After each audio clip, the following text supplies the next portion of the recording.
Dahil sa pamamayagpag ng mga pambato ng Japan sa mundo ng boxing at sa makabagong paraan ng pakikipaglaban nila sa ibabaw ng lona, ay tila unti-unti na tayo na pag-iiwanan sa skills at taktika ng pakikipaglaban. At syempre nariyan pa ang ibinibintang sa kanila na gumagamit sila ng ipinagbabawal na sangkap para makatagal sa ibabaw ng lona.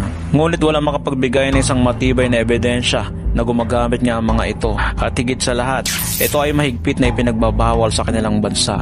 At nasampulan ng batas na ito ay ang Meksikanong si Luis Neri. Naban ito sa bansang Japan nang mapatunayan na gumamit ito ng ipinagbabawal na gamot at talunin ang kanilang pambatong si Shinsuke Yamanaka sa loob lamang ng ikalawang round. Halos 5 taon nang nakalilipas. Kaya naman hindi rin maganda sa nakararami na talunin ang mga pambato ng Japan gamit ang pandaraya. Ngunit sa ating mga pambatong Pinoy ay wala sa bokabularyo natin ang mangdaya para lamang makalamang sa bawat laban. Ngunit ano nga bang estilo ang pwedeng makatalo sa skills ng mga Hapon? Gayong sunod-sunod ng pagkatalo ng ating mga pambato. Sa aking pananaw ay kailangan patibayin ang mga bodega ng ating pambato dahil ito ang pangunahing puntirya ng mga Hapon at makisabay sa uso ng mga estilong ginagamit na nakuha kay Floyd Mayweather Jr. na tulad na ginamit ng isa nating pambatong Pilipino para kalabanin ang pambato ng Japan.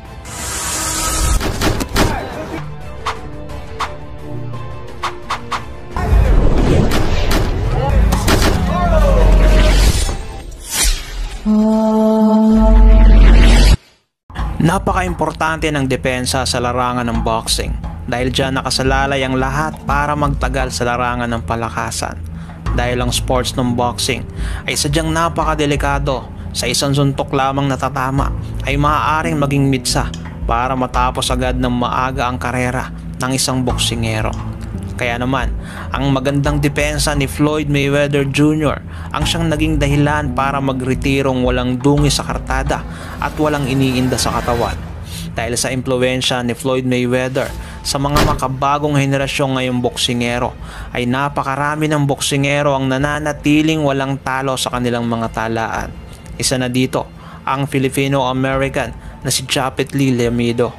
Sa kasulukuyang talaan nito ay meron itong 11 panalo, 4 na knockouts at wala pang talo. Nangangampanya ito sa featherweight division.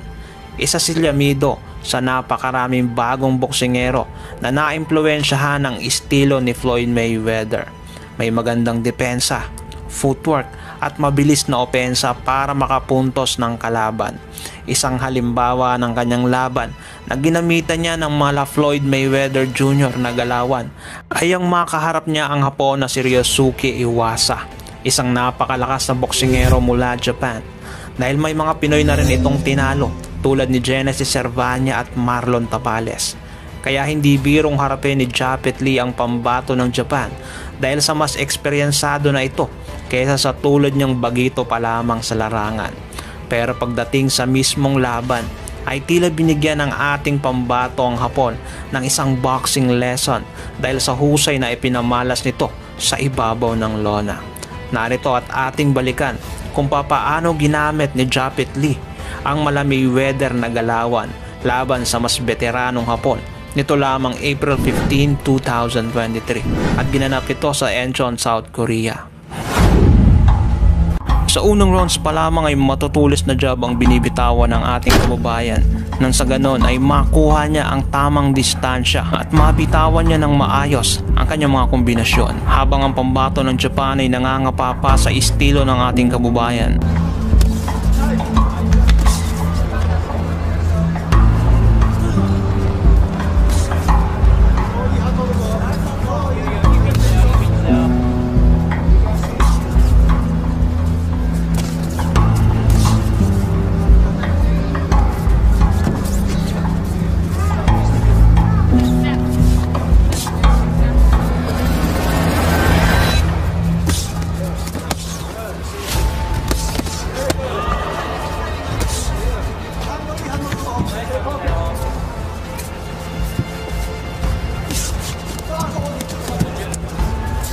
Hindi pa man masyadong nagiinit ang kanilang salpukan ay nagpakitang gilas kagad ang ating kababayan nang pakitaan nito ng mala Mayweather na galaw ang kalabang Hapon.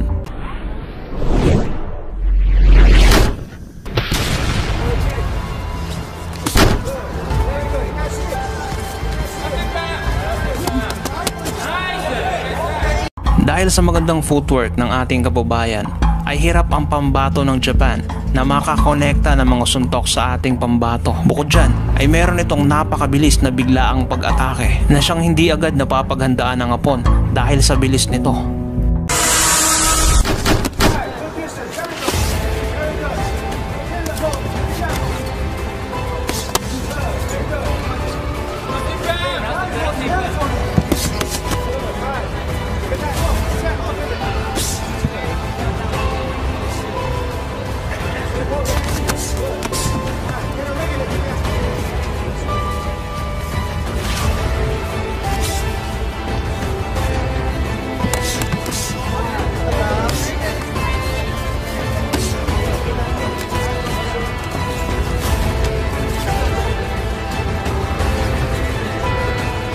Bukod sa malakidlat na opensa nito ay meron din itong napakagandang depensa na mala Mayweather ang galawan at ang pamosong Philly Shell defense.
Dahil isang pressure fighter ang pambato ng Japan, ay akmang-akma ang estilo ng ating kababayan na panatilihin ang kanyang distansya mula sa kanyang kalaban, na katulad ni Floyd Mayweather na ginagamit ang buong ring kapag ang mga kalaban niya ay mga pressure fighter na tulad ng pambato ng Japan. At isang mabilis ang puntos lamang ang kinakailangan para manalo sa laban.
Dahil sa estilo ng ating kababayan na mala Floyd Mayweather Jr. ay napanatili nito ang kanyang kalamangan simula unang rounds hanggang sa pagtatapos nito. Kaya naman naselyuhan ng ating pambato ang labang ito at nakuha ang panalo via unanimous decision.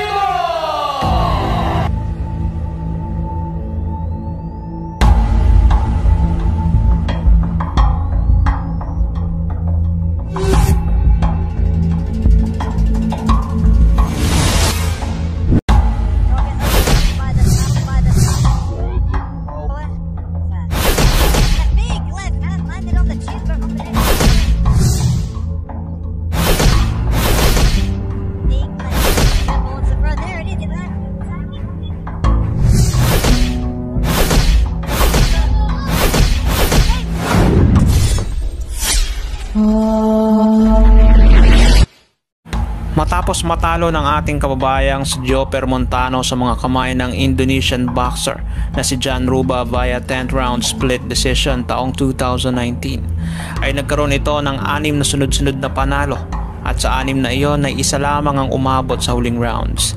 Sa bangis na mga kamao ng ating kababayan ay meron itong napakataas na porsyento sa pagpapatulog ng kalaban. Meron itong 88.24% knockout ratio sa kanyang talaan. Sa kanyang kartada ang 17 wins, 5 losses at ang 15 ay hindi na pinaabot pa sa hurado.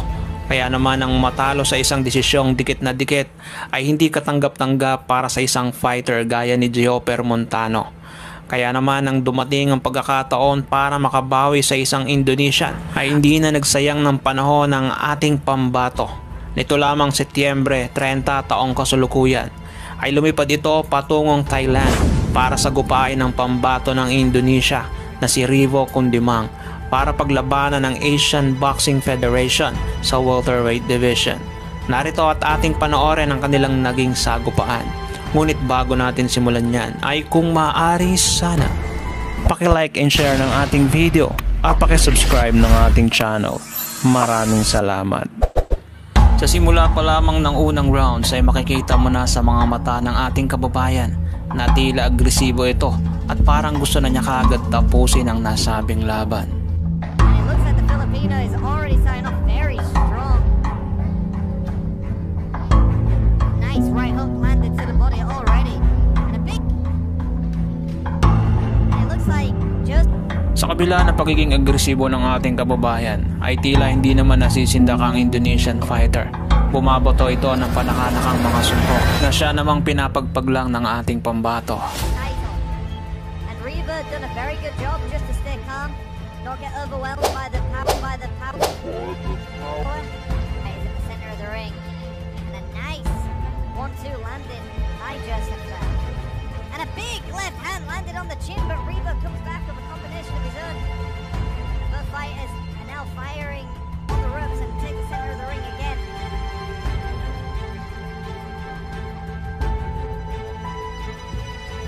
Big swing and a miss by Riva from Indonesia.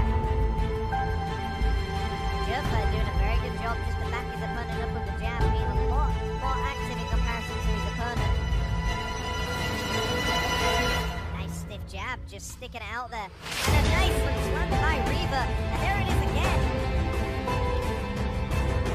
Cockroach punches where it's just basically spiral through the guard of your opponent.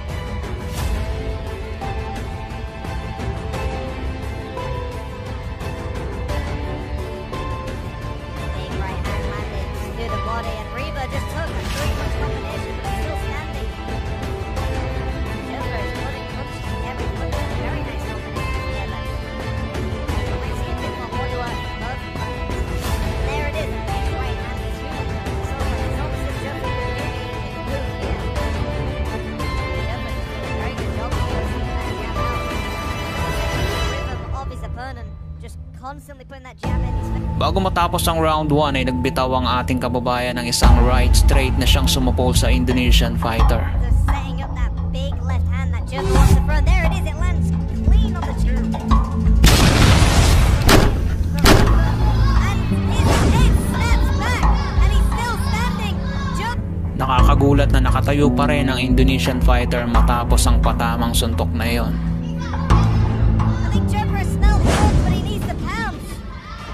Riva is still fighting. Ngunit hindi man siya natumba sa kanan ay sinubukan ng ating kababayan ng kalibang suntok at doon siya nadali. And another left hand sends his opponent to the canvas.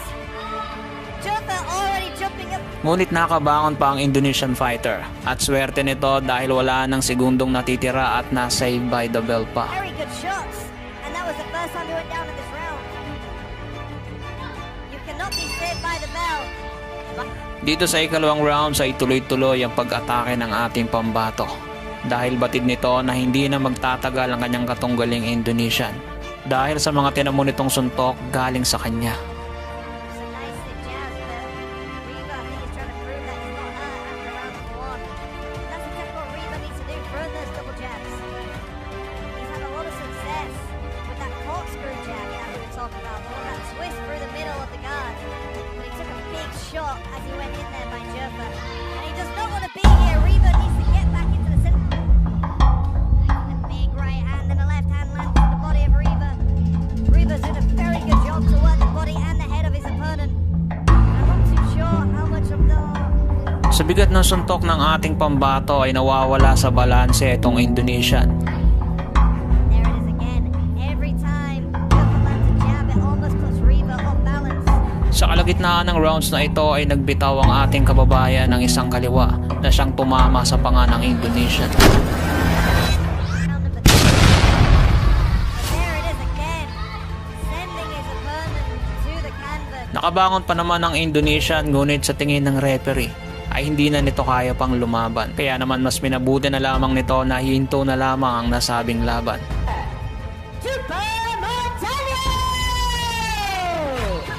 Hindi maitatanggi na si Gioper Montano ay isa sa mga Pilipinong maaari nating ipagmalaki balang araw. Kung sakaling maipagpatuloy nito ang kanyang mga tagumpay at tumungo sa mga World Championship.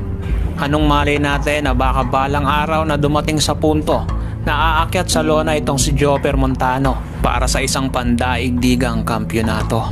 Nang lumipad patungong Vietnam ang ating kababayang si Charlie Suarez para harapin ang pambato ng Indonesia na si Defre Palulu para sa bakanting IBF Asian Junior Lightweight title, ay inaasahang umatikabong bakbakan ng masasaksihan dahil kilala ang pambato ng Indonesia bilang matinik na knockout artist sa kanilang bayan.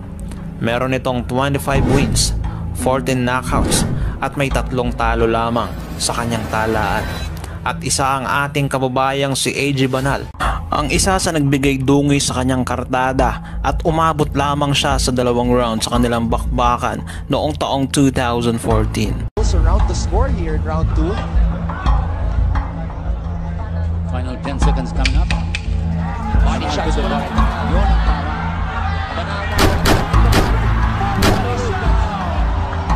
Ganun pa man, ay kumpiyansa pa rin ang pambato ng Indonesia na kaya niyang talunin ng ating kababayan.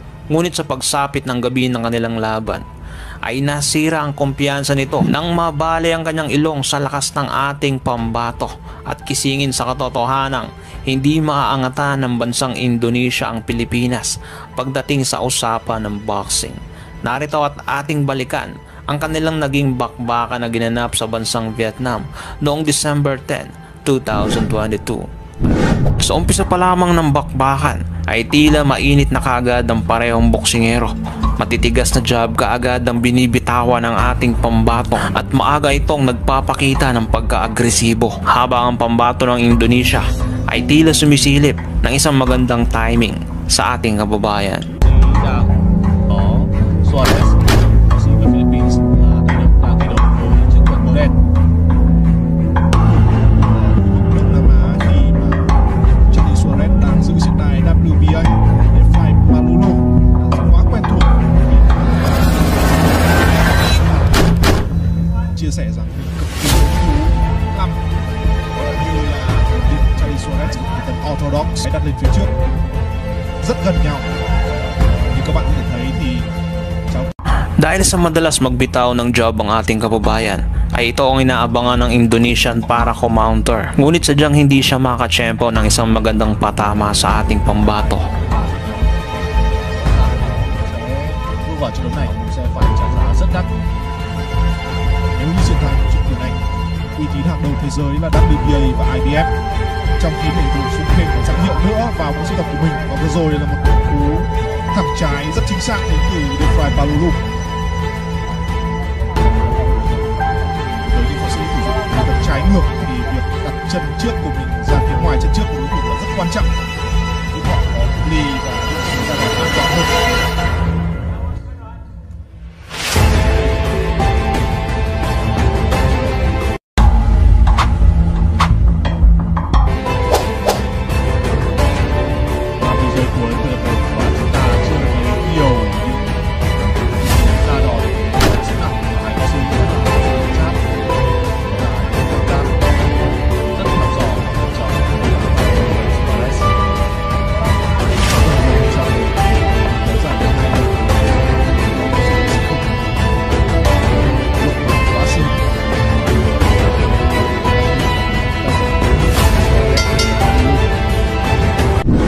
pagpasok ng ikalawang round ay mas lalong naging agresibo ang ating kababayan dahil may pagkamadulas din itong Indonesian fighter at laging nakaabang ang kanyang mga counter punches.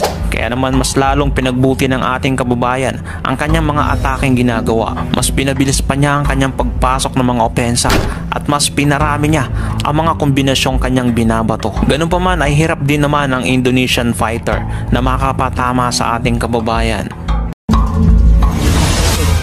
Mangilan-ngilang jabs ang binitawan ng ating kababayan na hindi tumama sa Indonesian fighter at tila naging hudyat ito sa ating kababayan para gisingin ang halimaw na naglalagablab sa kanyang mga kamao.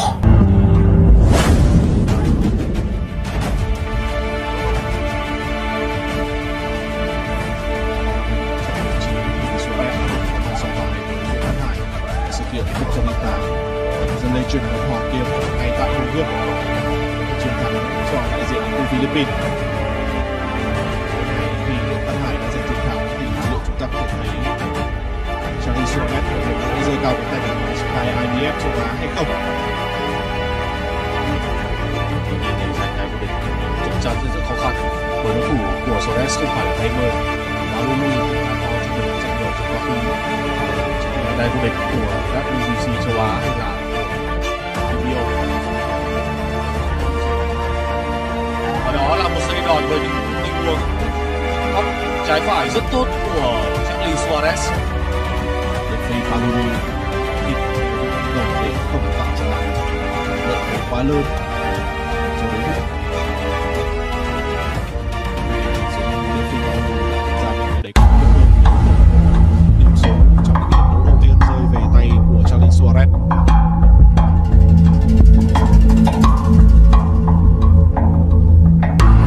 Cả hai đều không đặt quá nhiều vào đồng đấm, thay vào đó họ tìm kiếm sự chính xác trước hết. Vừa rồi là một cú đặt tay phải khá hay của Suarez. Đang rất tốt cho người này.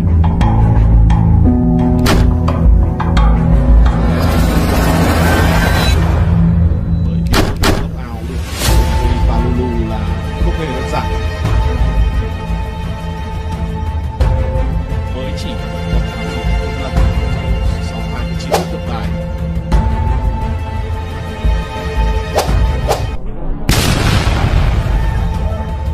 Lúc này thì Suarez đang có sự chủ động. Giây cuối cùng là trận đang nghiêng về Charlie Suarez.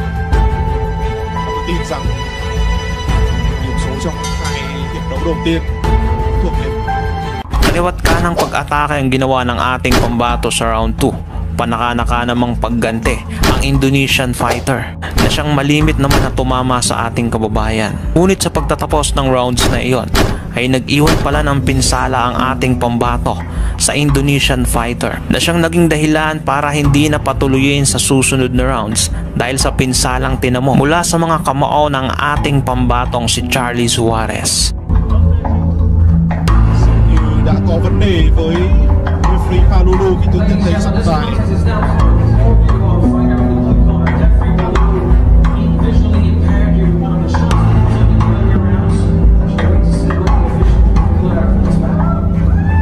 Theo như thông tin chúng tôi nhận được thì referee Palulu đã gặp vấn đề về tim sau từ Charlie Suarez và các bác sĩ đã phải kiểm tra cho anh, nhưng tín hiệu trả lời là rất yếu ớt và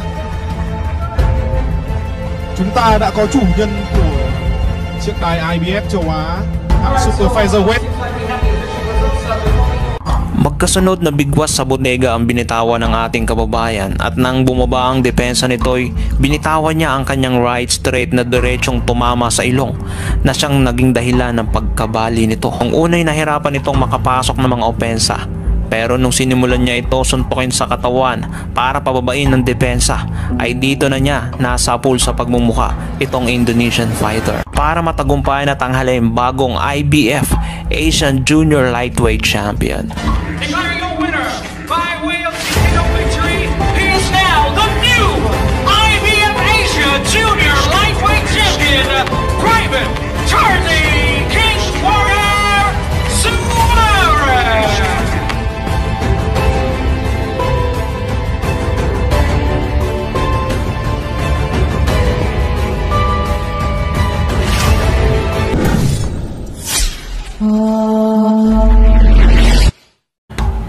Nababalita noon na gusto daw makalaban ni Marcos Maidana ang ating pambatong si Manny Pacquiao.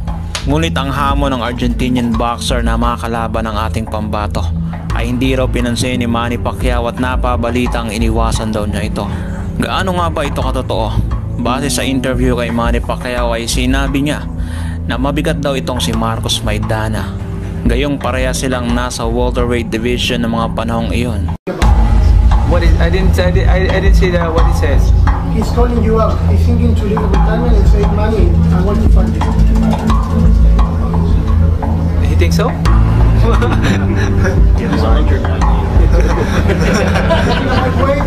Very highway. It's just heavy, I think. Huh? He can make. He wants to fight Floyd again. He wants to fight He still can make 127. He said he could. He trains. You know, I have no problem. I can fight anybody. I don't want to. Sa katunayan ay kakatapos lamang niyang lumaban kay Floyd Mayweather Jr. nung siya magpahayag na gusto niyang kalabanin si Manny Pacquiao. Over a lazy jab as the lead. Jab languishes out there, and Mayweather. I think Maidana was fixated on landing the jab, and he needed to. In that case, he jabs to the body and gets hit with the right. Kaya naman lumakas ang loob nitong Marcos Maidana na kalabanin ang ating pambansang kamao. Dahil bagamat natalo siya kay Floyd Mayweather ay napahirapan naman niya ito at tinalo niya si Adrian Broner sa kaparehong timbang. Bukod pa riyan ay tinalo rin ni Marcos Maidana ang Mexican legend na si Erik Morales. Si Erik Morales ang isa sa tinuturing na pinakamahusay na boksingero sa bansang Mexico. Naging kampiyon sa 4 na magkakaibang dibisyon at isa sa naging karibal ng ating pambansang kamao, Manny Pacquiao, sa kanilang kasagsagan ng karera. At umabot pa nga sa 3 yugto ang kanilang sagupaan. At ang classic na rivalry nila ng kapwa Mexicanong si Marco Antonio Barrera. Isang napakagandang legasiya ang itinatag ng tinaguriang El Terrible sa buong karera nito sa boxing. Ang mga matalinong galaw na siyang nagpahirap sa kanyang mga kalaban at naging susi para maging isang world champion ng 4 na beses sa magkakaibang timbang at kauna-unahang Mexicanong nakagawa nito sa kasaysayan. Ngunit sa paglipas ng panahon ay siyang pagtamlay ng kanyang karera at nagsunod-sunod ng kanyang mga kabiguan. Ganun pa man ay tila pilit pa rin makipagsabayan sa mga bagong henerasyon ang isang legend na si Erik Morales at sinusubukang gawing makasaysayan ang kanyang pagre-retiro sa pamamagitan sa pagdomina sa mga batang boksingero sa kabila ng kanyang edad. Pero tila isang matigas at isang malamasong kamao ang kanyang nakatapat sa katauhan ng pambato ng Argentina na si Marcos Maidana. Bago pa man maganap ang labang iyan ay nagtala muna si Erik Morales ng 3 magkakasunod na panalo sa loob ng 1 taon, 2010. 3 taon na makalipas matapos matalo nito kay David Diaz para sa isang pandaigdigang titulo.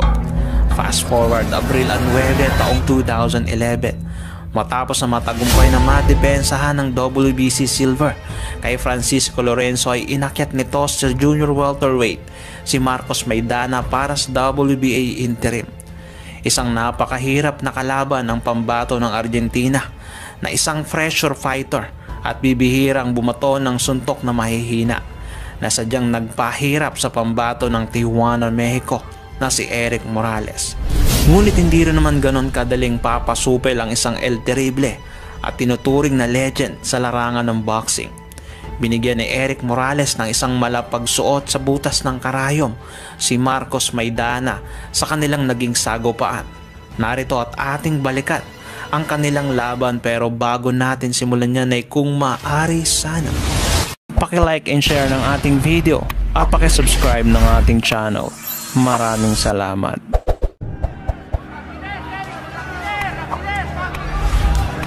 Now the old warrior starts trying to dust off the jab. Maidana rips him with a quick left hook. Uppercut landed, body shots. Maidana missed with the big right hand, but he's coming. Right eye looks very bad. Looks almost as though he got thumped. Yeah, that's exactly what it looks like. Uppercut lands for Maidana. Missed with the right hand, but the left. Tila kalbaryo agad ang sumalubong sa El Terrible sa pagbukas pa lamang ng unang rounds nang matamaan ito ng matinding uppercut na nanggaling kay Marcos Maidana na siyang naging dahilan ng pagpikit ng kanyang kanang mata. That arrogance would be seen as comical under these circumstances. Well, he had a thing where he got tagged and it stopped opponents from creating real momentum. He's just keeping the momentum. Morales trying to fight his way back off the rope, and he lands a big right hand from Morales. Absolutely huge right hand. Bravo Maidana.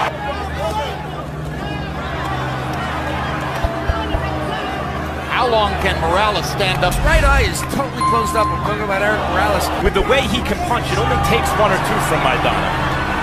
Good feint by Morales. Maidana, however, walked through it and came back. Now he has to walk through another one as Morales lands a good right. But there's a vicious uppercut and a vicious left hook.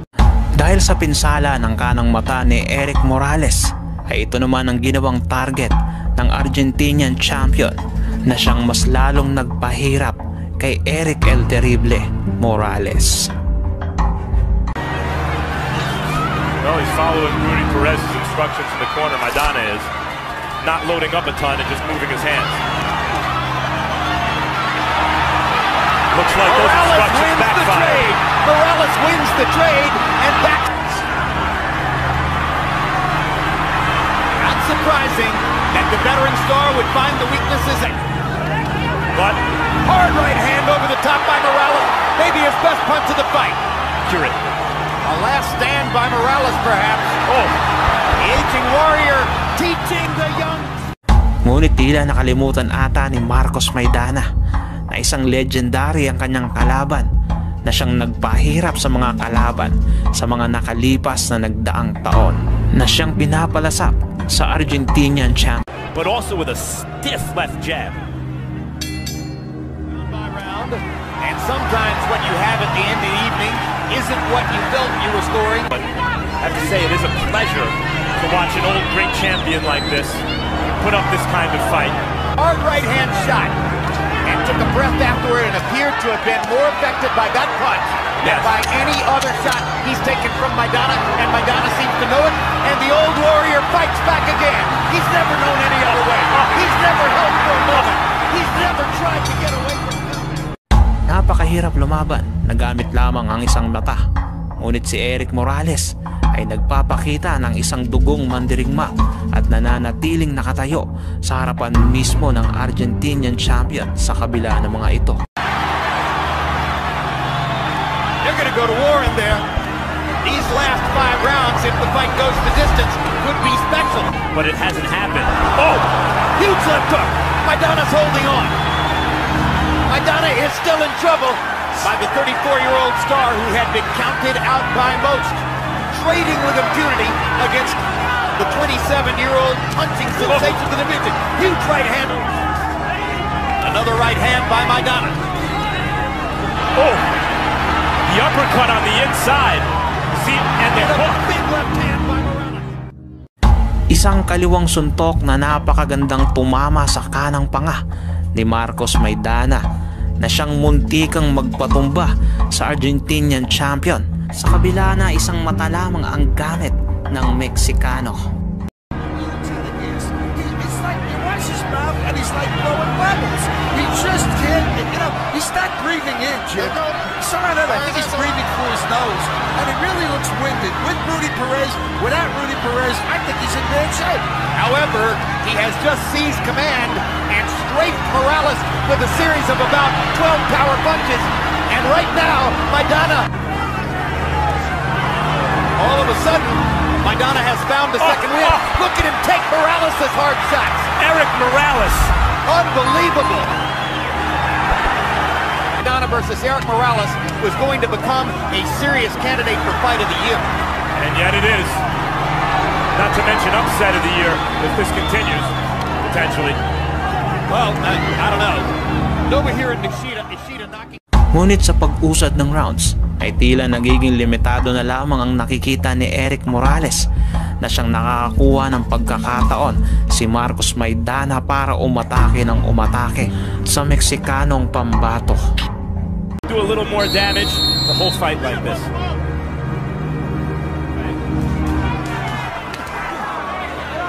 Morales and Barrera. At this moment, it's hard to imagine that Barrera could be competitive against the Morales we're looking at right now. Barrera's trainer, Rudy Perez, is training Maidana tonight. Maidana just landed 2 giant shots, massive power punches, and Morales... Habang lalong tinatamaan ng pinsalang mata ni Erik Morales, ay mas lalong nagiging delikado para sa Meksikanong boksingero habang umuusad ang mga rounds. Isang magandang senyales naman ito para kay Marcos Maidana. Were the 2 punches toward the end of the last round. Morales holding on to the degree that he holds on, meaning that he's holding his ground and trying to stay out of harm's way. To psych him out by not folding. Yeah, Maidana keeps waiting for Morales to fall, but he hasn't been able to chop him down. This is going to be one of the indelible. How does Erik Morales stand as he comes to the 12th round? Look at Jim, 106, the Terrible Morales. Jim, I thought he won 4 rounds in a row, 7, 8, 9, 10. Here he comes, trying to marshal his resources one last time. Big right hand over the top, leaving himself uncovered down the middle. And Morales hits him again with a straight right hand shot. Every time Maidana launches, he's winging his arms. Maidana wobbled by a straight right. Morales has proven everyone wrong. Isang napakagandang laban ang ipinamalas ng kapwa boksingero. Ngunit sa huli ay nakuha ni Marcos Maidana ang panalo kay Erik Morales. Ganun pa man, hindi natin maitatanggi na si Erik Morales ay isa sa pinakamahusay na boksingerong naitala sa kasaysayan ng boxing. Isang patunay nito na nabigyan niya ng isang magandang laban ang nasa prime na Marcos Maidana sa kabila ng gamit lamang ang iisang mata. Maidana! Matapos ang laban nito kay Erik Morales ay sunod-sunod ang laban nito taong 2012 hanggang sa makalaban nito si Adrian Broner at Floyd Mayweather taong 2013. Matapos noon ay doon niya napagpasyahan na hamunin ang ating pambansang kamao. At siya namang hindi naisakatuparan dahil magkaiba sila ng promoter at tila hindi interesado ang kanilang mga promoter at hindi ikinasa ang labang ito. Nagkataon naman na pumayag si Floyd Mayweather sa kanilang ikalawang pagtutuos at doon ay muling natalo si El Chino Marcos Maidana. Pag sinabing Mexican legend ay hindi mawawala ang mga pangalang Erik Morales,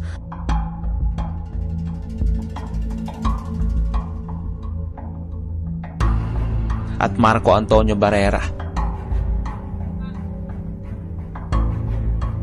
Kapwa nagbigay ng magandang laban sa ating pambansang kamao na tumatak sa isipan ng mga boxing fan at umukit sa history ng boxing. Kapwa nag-iwan ng napaka-classic na laban ng dalawa sa pakikipagsagupa nila sa ating fighting senator, si Erik Morales, na umabot pa sa trilogy ang kanilang serye sa unang paghaharap ng dalawa noong March 19, 2005.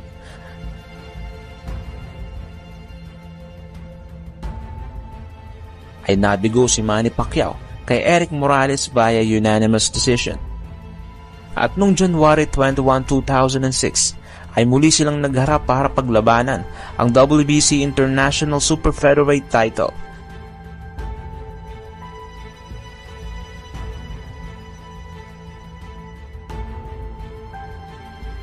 Ito ay isang napakagandang technical knockout at isang matamis na paghihiganti ang pinalasap ni Manny Pacquiao sa pinagmamalaki noon ng bansang Mexico na si Erik Morales.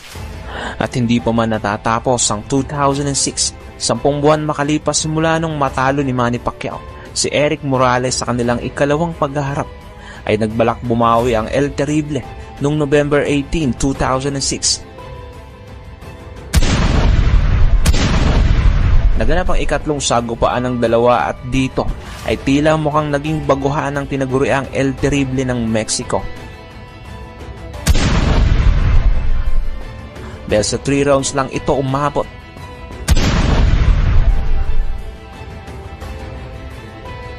At pinabagsak agad ng ating fighting senator para selyohan ang kanilang serye.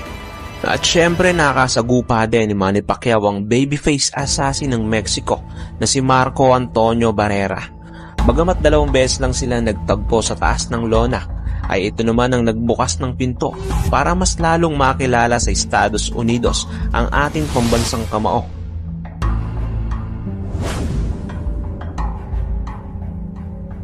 Bago pa man makakalaban ni Eric Morales si Manny Pacquiao, ay si Barrera muna ang nakasagupa nito.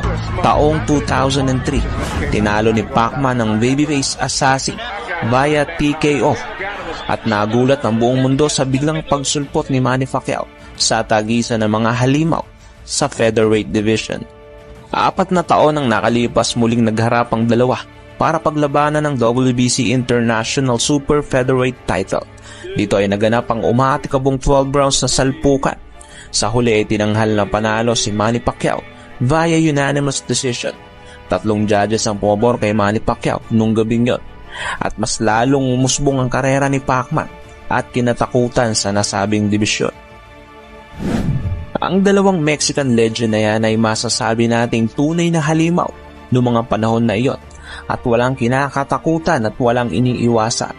Kahit sinong iharap ay walang takot na sasagupain ng dalawang Mexican warrior. Ultimo silang dalawa ay nagpalagpo sa ibabaw ng lona at talaga namang kinagiliwan ng mga manonood sa iba't ibang panig ng mundo. Halina't ating sariwain ng umaatikabong sagupaan ng kapwa Meksikano at tinuturing na Mexican legend ng kanilang bansa.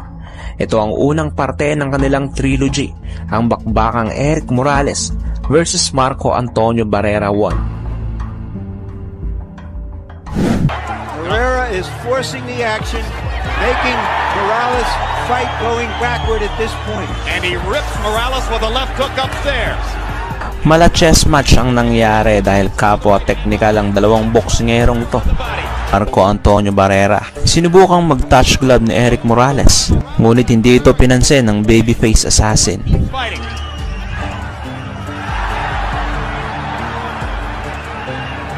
Both fighters have their moments in a savage round number 1. Morales' best shots from 12 rounds. And thereby stopped Morales' 9 knockout streak. Hard right hand by Morales. Barrera getting hit as he backs straight up. 1-2 combination by Barrera. And being very successful in that exchange. But back comes Morales. Isang magandang kombinasyon ang binitawan ni Marco Antonio Barrera kay Eric Morales. Hard left hand by Barrera. He clearly had never dreamed that Jones could hurt him the way he did with his right hand. He felt invincible. Found out he wasn't. Right cross by Barrera landed right on Morales' chin, and Morales just took it and came on through it. 2 rounds of scintillating action so far. Sa pagpasok ng round na to ay kapwa nagpalitan sila ng magagandang kombinasyon. But as he said, Jim, it's personal and he has allowed the emotions of this event to dictate what he is doing.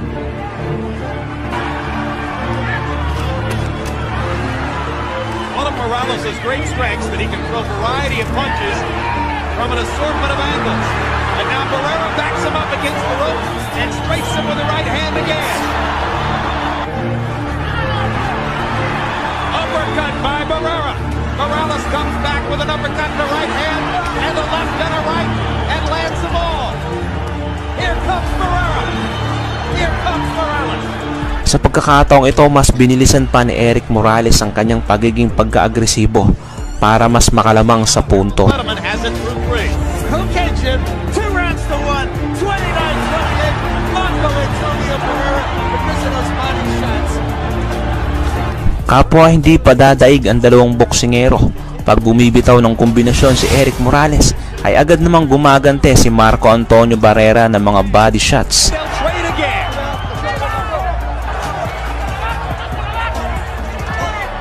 Left to the body and a hook or a left. So he begins to pick his spots while still focusing on Morales' body. Dito ay na-corner si Eric Morales ni Marco Antonio Barrera. Natapos ang rounds na yon na nagpamala si Marco Antonio Barrera ng magagandang body shots kay Eric Morales. Over and over, trying to wear Morales down, slow his speed and eliminate his boxing advantages. Round belongs to Barrera. Na silang inaksayang oras, dali-dali silang nagpalitan ng mga umaatikabong suntok. And the left hand by Barrera as Morales trades. Two left hooks to the body by Barrera.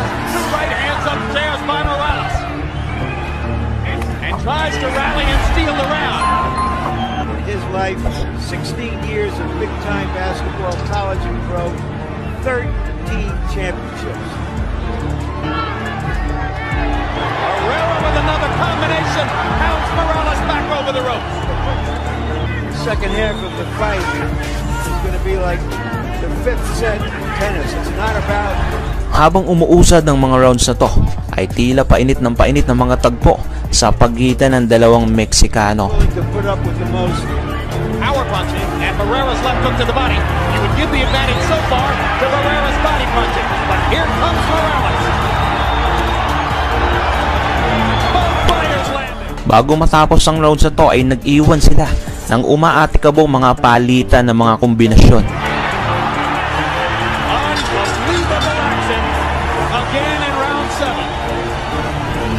Sa pagpasok ng panibagong rounds ay kumonekta agad si Marco Antonio Barrera ng magandang kombinasyon kay Erik Morales.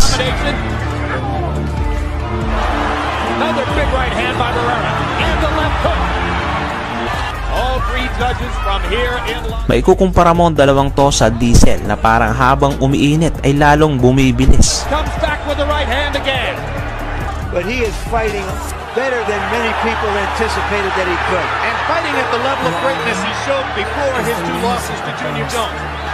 If he loses, it's only because Erik Morales... Sa sobrang haba ng resistensya ng dalawang Meksikanong ito, ay kung sino ang unang maubusan ng hangin, ay siyang talo. Kahit kanina pa tinatrabaho ni Marco Antonio Barrera ang katawan ni Erik Morales, ay tila hindi pa rin ito nauubusan ng hangin. Gayon din si Marco Antonio Barrera, kanina pa tinatamaan ng magagandang kombinasyon sa katawan at sa ulo, ay tila hindi pa rin nauubusan ng mga hangin.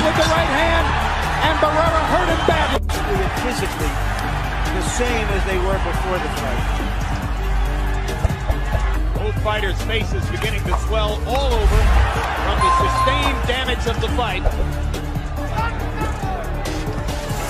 Another one there, and another one there.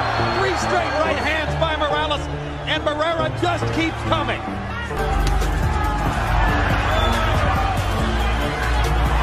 Big right hand from Morales. Another long right hand lands from Morales.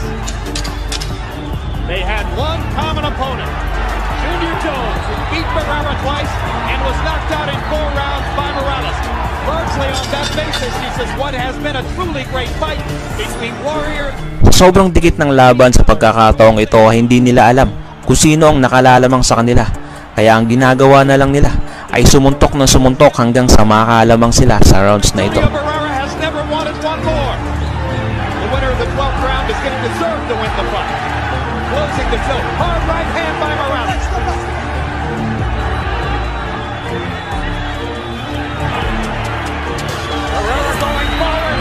Sa pagkakataong ito, pag nakalimot kang sumuntok, ay tiyak na pwede kang matalo.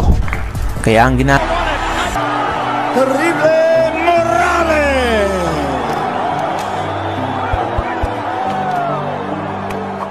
Sa bakbakang inyong nasaksihan, sino para sa inyo ang pinakagusto nyong nakalaban ng ating pambansang kamao? O sino ang Mexican legend ang inyong maituturing na pinakamagaling na Mexicano sa larangan ng boxing? Iwan nyo lamang inyong comment tungkol sa videong tampok natin ngayon at ating yan pag-uusapan. Kung nagustuhan nyo ang videong tampok natin ngayon, paki-like and share. Mag-iwan ka na rin ng comments para sa iyong saloobin. At kung bago pa lamang dito ay paki-subscribe at huwag kalimutang pindutin ang notification bell button para updated ka sa mga umaatikabong videos tulad nito.